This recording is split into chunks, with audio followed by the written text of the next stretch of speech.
Hello everyone, this is the Fluidist Programmer, where code and music meet creativity. And today we are going to be discussing about how HTML, CSS, and JavaScript work on a website. So let's go!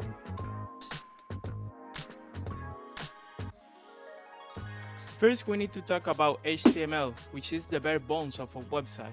And in this file, we can define anything from headings to images, titles, etc., even tables. Second, we have the CSS file, which is in charge of giving a good appearance to a website, where we can change attributes like animations, font colors, space, font style, etc.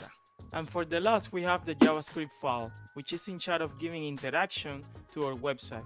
When we are clicking on a button or when we are submitting a form or something else that is related to certain actions on the website, this is where JavaScript is going to be working. So next time that you are interacting with some kind of element on our website, you already know how it works. If you like the video and you want to see more tutorials like this, please don't forget to hit the like button, subscribe, and hit the bell notification on my channel. It will be a lot to me, and also it will be helping to grow the Fluidist Programmer channel. Also, if you have any questions regarding the video, please don't forget to make a post on the comment section and I will be more than happy to help you. Now that you already know how HTML, CSS, and JavaScript work together, I'm going to give you an easy example so in that way you can see in real time how all of them work. So let's go to the monitor.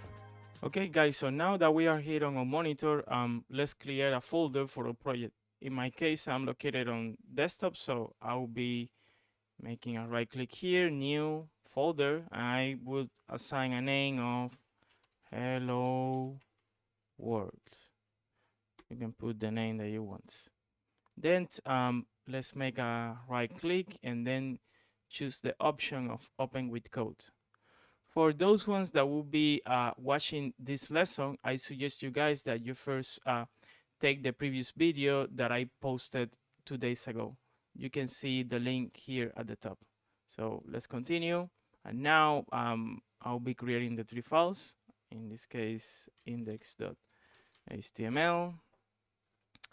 The second one, styles.css.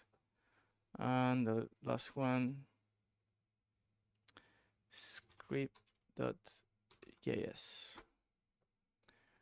So now that we have the 3 files here, let's start with the bare bones as we discussed previously, which is the index.html.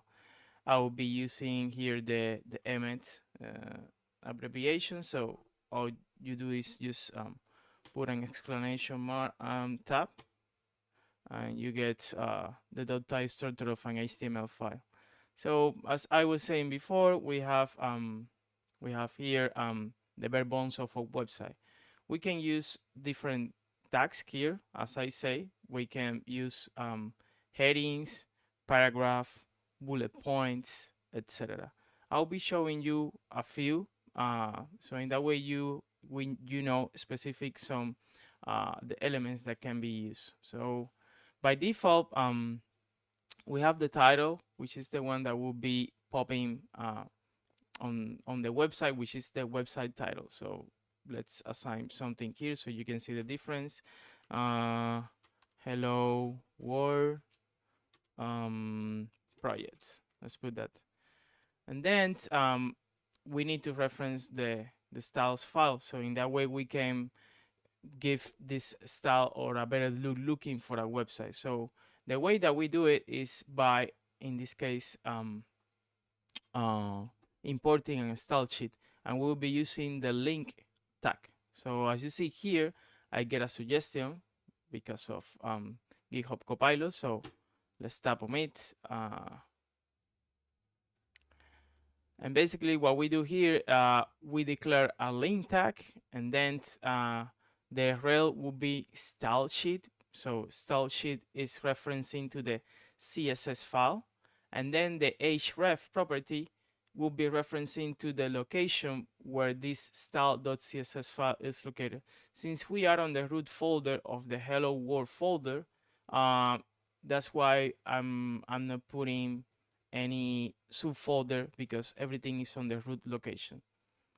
And for the last, we need to declare the script.js And as you may know from the previous video, the script file is designed to be put at the end of the document because when the browser is loading a website, it will be loading from to the top to the bottom. So we need first to load all the elements that are coming from the HTML file. Then the CSS will be giving the styles to those elements that we have here on the HTML. And once we have all those two loaded on the DOM, then is when we can load the script, in this case the JavaScript file. So in that way we won't be getting any errors because all the elements are completely loaded on the DOM. So in that way add we can add events as we previously said. So now let's declare here a script tag, which is the one that we use for calling the JavaScript files. So I get here another suggestion. Let's stop here. What I just do is just declare the source. In this case, as we are again on the root location, we have the script.js here. That's why I'm declaring on the same way as in the styles.css. So I told you guys that that I will be showing you how to install the GitHub Copilot. So basically, the only thing that you need to do is go to the extensions as we did on the previous video, and then just look for GitHub Copilot. And since I have it installed here, that's why you see here on the matches, but all you need to do is type GitHub Copilot. You click on here and install, and once you have it installed, you'll be getting an icon on the top bottom right of the screen, as you see here. You may need to log into a GitHub account. This is a new topic that I will be explaining later, but basically GitHub is a service, or in this case, an application or website that will be allowing us to host code on repositories that we can have available on the internet. So once you create your account, you will be able to push your projects. For example, the ones that I have here, I can push it later. So in that way, you guys can see it and you can pull it later. I can then make another video if you guys want about how GitHub works and how is this tool like a really good help for the developer ecosystem, because it really helps a lot at the time of hosting your websites, and it gives you other kind of tools that can help you at the time of deploying your website. These are some more complex stuff, but it's worth mentioning it because it's part of the whole web development ecosystem. So let's go back to our index.html file. You now, well, you know now more about how it works. In this case, the GitHub Copilot, and then the only thing that we'll be doing here is declaring certain tags. So we have the h1 here. Let's create a p tag, and then maybe a div with a button that says there, yeah, change text button. We have here hello world. Let's declare another one, and h2. We have headings from h1 from h6. I will be declaring all of them, so in that way you can see hello world. Let's copy and paste. You can just do Ctrl+C and Ctrl+V, h3, h4, h5, and h6. Now, once we are on the website, you will be able to see the difference on the sizes. For the paragraph here, we can put hello. This is the paragraph of hello world website. For the div, let's assign a class of container. Good. So this is the structure that we have right now. If I make a right click and then I just open with live server, you see here that we get all the structure that we have on our hello world folder, right? So here you can see that we have H1, H2, H3, H4, 5, and 6. We have the paragraph and we have change text. Now we are going to give some styles to each element so in that way you can see the difference. Hey guys, I just realized of a small issue that I have here that I will tell you how to fix it. And basically, I forget to change the H2 on the closing tags. So all we need to do is just match into the tags that we have from the beginning. Here we have the H3. So let's close with H3. The next one, H4, F5, and H6. I'm getting here a suggestion, so I'm just going to tap on it. And as you can see now, yeah, the problem is fixed and we can continue with the remaining portion of the video. Thank you. Let's go to the styles.css and I will be assigning certain styles. For example, let's put a color of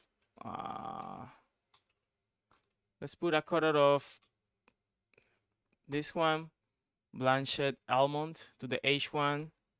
Then for the H2, let's assign a color of aqua. For the H3, let's assign a color of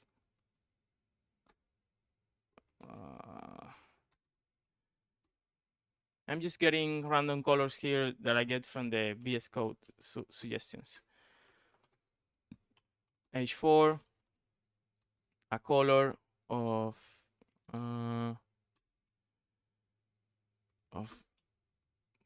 4, and for the 5 and 6, yeah, let's do those ones that I get from the suggestion. So let's save this and let's go back to the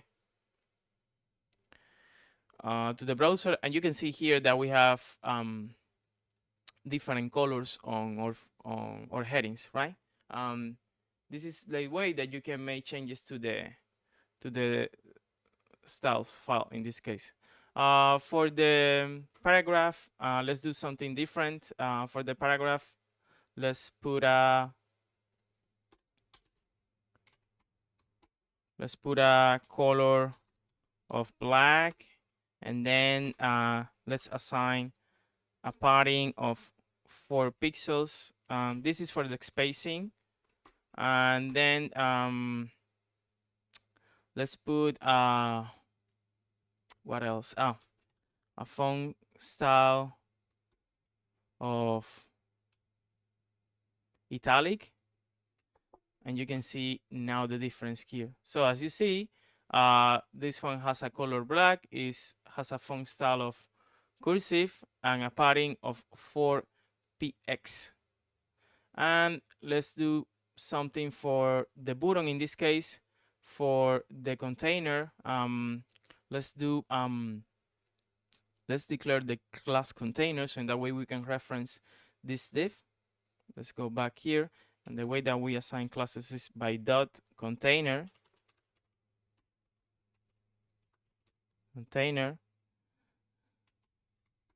Let's assign a padding of 10 pixels, and then a background color of salmon.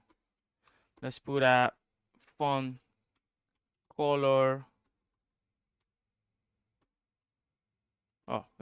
color of white, and a border radius of 8 pixels.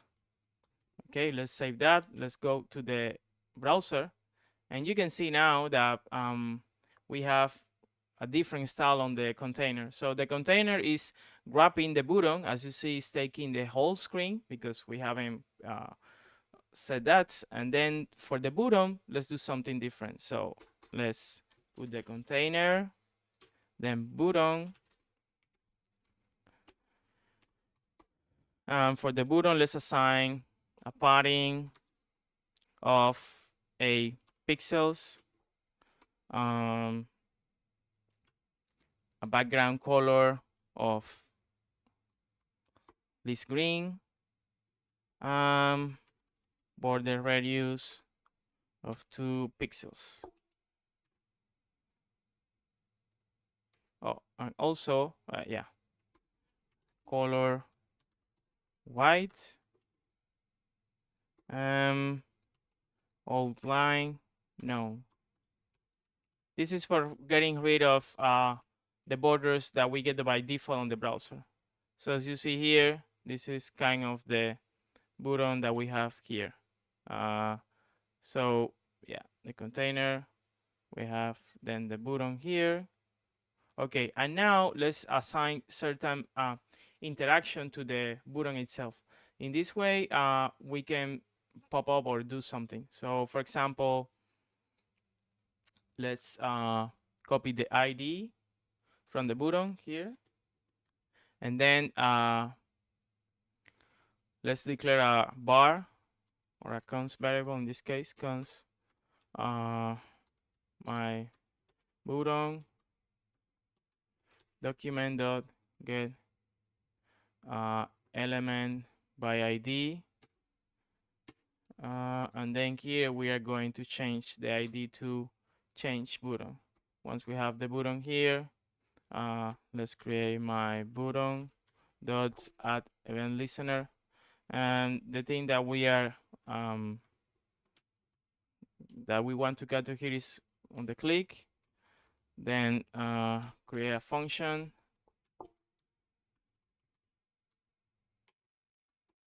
On this function here, let's just put a console log and say, hello, you are clicking from the button of Hello World project. Okay, awesome guys. So now let's go back to the browser. Here we can, in order to see the console log, we need to make a right click, inspect, and then go to the console tab that we have here. If I click on change text, you see here that you'll be getting a console log that is on the browser, and it will be displaying the message that we previously set on the JavaScript file.